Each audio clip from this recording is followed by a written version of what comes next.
Ha! That was kind of perfect timing. Holy shit. How many hits is that? 1, 2, 3, 4, 5 maybe? I don't know why I acted like I was counting them as they were happening. It did look like 4 or 5 though, at least. Yeah, I mean, you know. What is going on YouTube? This is Apex 27 bringing you a Valkyrie build with aspect of the Crucible wings as kind of the focus.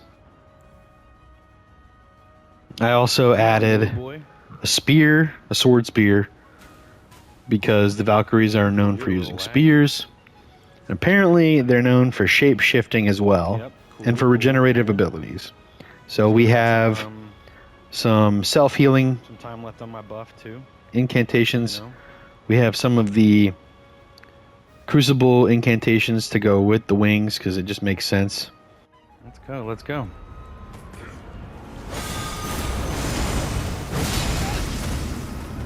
That's 1. That's 2. That moment right there was magical. Loved it. Love using that. Come here, cutie. Come here. Hey. One of my favorite things is to bait people onto that part of the tower on Castle Ensis and just knock them off with whatever I can possibly use to knock them off. Especially if I get to fight the host one-on-one afterwards.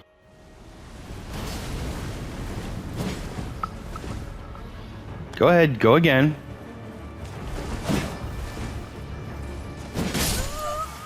Alright. All that, you know, for nothing. For you guys to all just die unceremoniously. So to talk about the aspect of the Crucible wings, Ash of War, I'm not gonna lie, I really wish it was an incantation. I haven't really used the version that you would put on a non-twin blade that just charges forth. It might actually be better than the twin blade version, at least for PvE, because as you may see in these clips where I do use it, I ended up not relying on it very much because it only hits them like 1 or 2 times, and it doesn't travel as far as you'd think it would. The damage it does is also not amazing on those 1 or 2 that you hit. It's like 300 damage tops, and that's on a good hit. It is not as good as I hoped. So let me know if you think the Charge 4th version is better, the one that's not on twin blades, or if it is just best to use it on twin blades.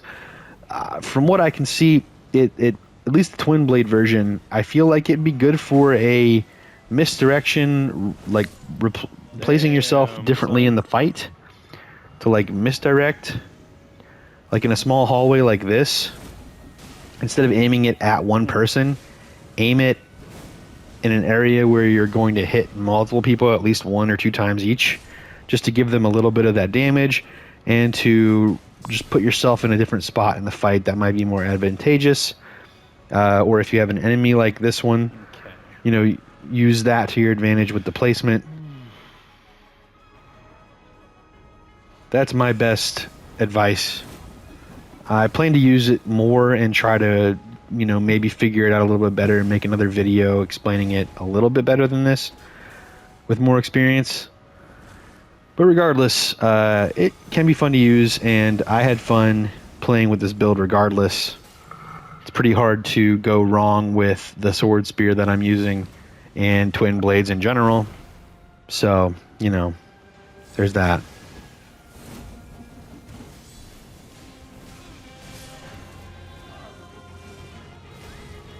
As far as the talismans and stats, pretty basic stuff you saw on screen earlier. I had them on screen.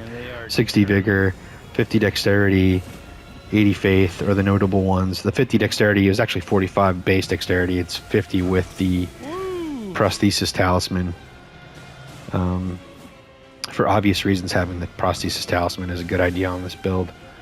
We also had the scorpion charm, the sacred scorpion charm, the two-handed sword talisman Aw. and the spear talisman for obvious reasons for the Still feeling out this type of hash weapons we're war, but using. That's cool.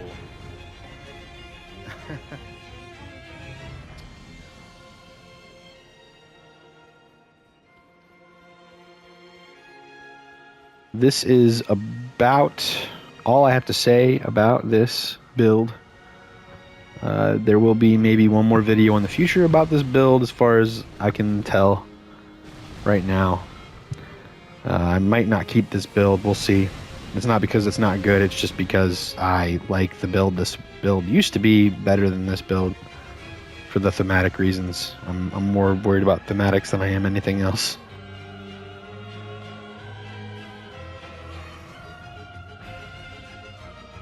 If you stayed this long, consider liking and subscribing. The last clip in the video is a solo host that summons blues, and one of the blues, after I kill one blue, the second blue decides he's not going to help gank. And it's really funny watching the solo host hope that he gets help and doesn't, and then obviously the 1v1 I outdo him entirely, which is what would have happened if he hadn't summoned blues in the first place. And then the video might not have been on YouTube. The clip, I mean. This has been Apex 27. Adios for now. Fucking annoying.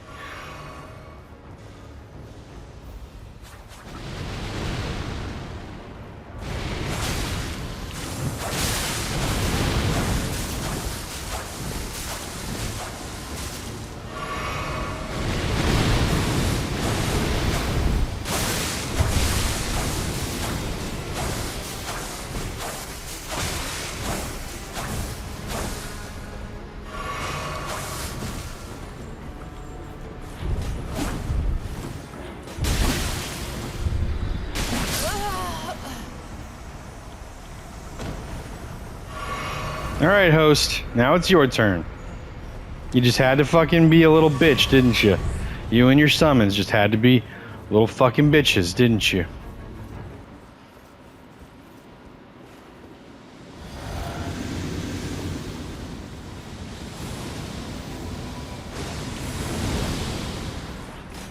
What a loser! What a loser! He wasted your time!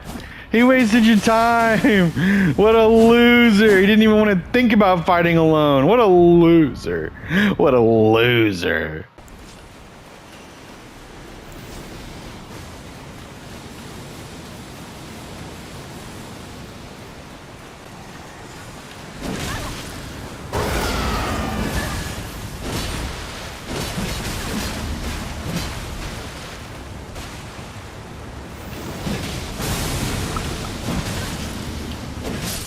Weird that you kind of just stood there and took it. Why would you do that? Why are you all fat rolling?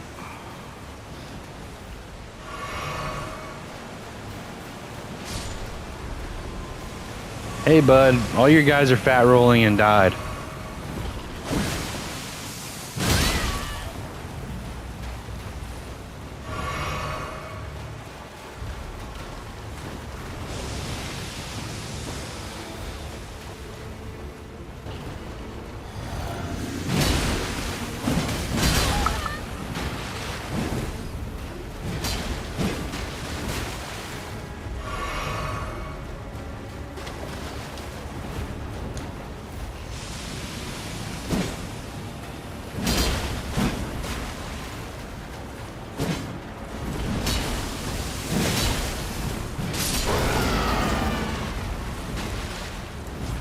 Better idea.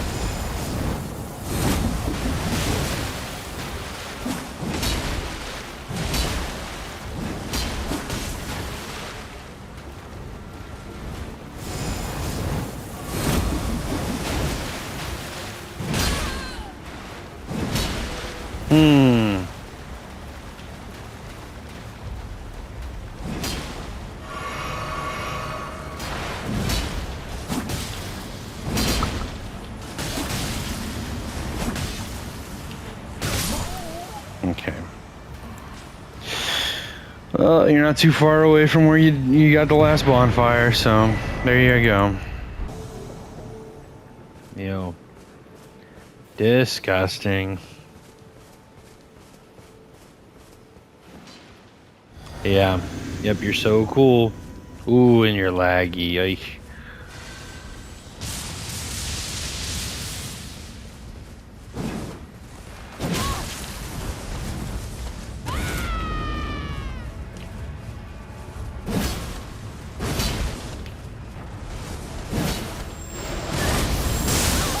Okay, I was out of stamina. I should be smarter. And you have hunters on the way, so...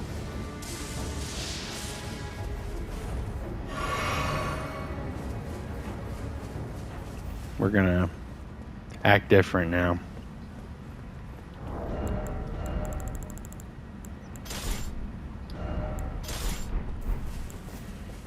Ooh.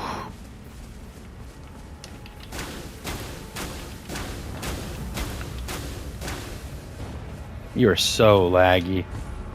Holy shit.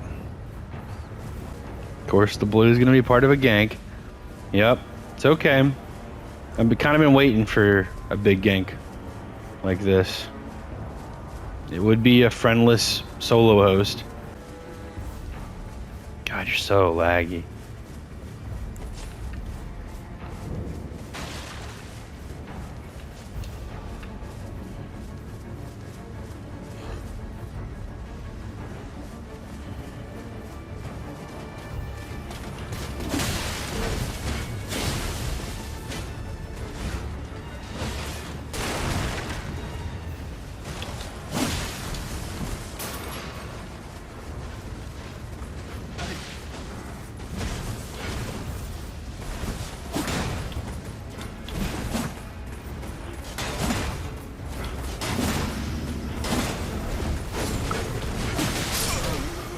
Okay, that's one.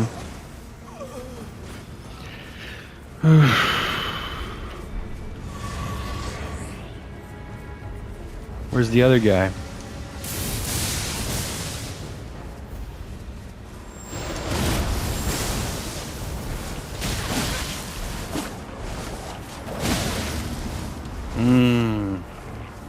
That's unfortunate.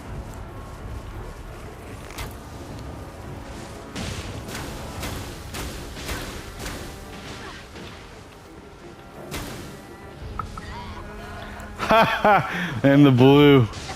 The blue. The blue. Good job. I was wondering where the second blue went. Holy shit. That is amazing. Thank you, second blue.